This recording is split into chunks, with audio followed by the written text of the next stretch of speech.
வாதாபி சாளுக்கியர்கள் இவங்க தான் ரொம்ப முக்கியமானவங்க. ஓகேங்களா? சாளுக்கியாஸ் ஆஃப் வாதாபி அப்படின்னு சொல்லுவாங்க. சாளுக்கியாஸ் ஆஃப் வாதாபி. ஓகேங்களா? அடுத்து வெங்கி. வெங்கி அல்லது Vengi or lower. Lower Chalukyas அப்படின்னு சொல்லுவாங்க.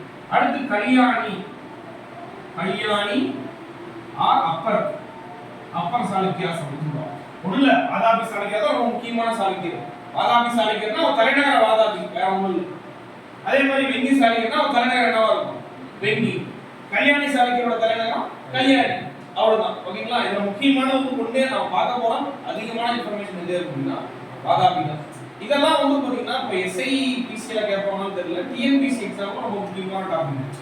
நிறைய பேர் படிக்காம மிஸ் பண்ற டாபிக். ஆனா ஈஸியான क्वेश्चन கேட்பாங்க. ஒரே ஒரு டைம் எஸ்ஐ எக்ஸாம்ல மட்டும் இந்த क्वेश्चन கேட்பாங்க. அது என்ன क्वेश्चन பின்னாடி நான் சொல்றேன். ஃபர்ஸ்ட் வந்து பாருங்க, வாதாபி சாளுக்கியர்ல வம்சத்தை தொடர்ந்தவர் யார் அப்படின்னா Pulikesi I. Pulikesi I who was considered as the founder of this dynasty and he was performer of the அஸ்வமேத யாக்னா. அஸ்வமேத யாகத்தை நடத்தியவர். அஸ்வமேத யாகம் என்ன சார்? குதிரை யாகம்.